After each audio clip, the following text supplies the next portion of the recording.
Catherine Oakey here again with Happy Valley.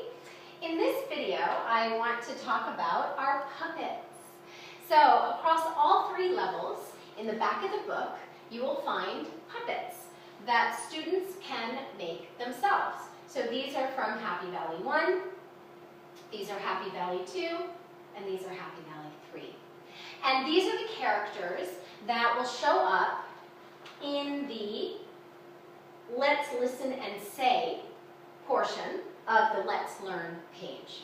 Okay, so each unit has some characters talking in a conversation.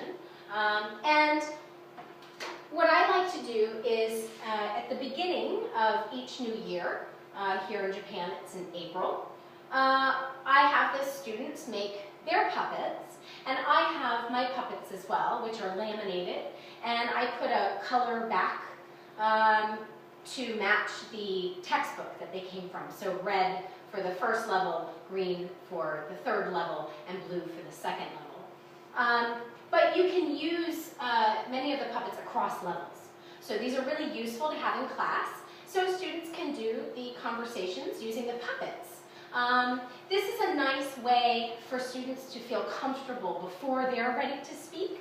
So instead of feeling like I have to say it, it's Kinka who is saying it, or it's Grandma who is saying it. And then as students get their confidence, they can say it as themselves. But we all know students love puppets, so these are really useful if you have some chopsticks or popsicle sticks or anything that you can use to tape them onto.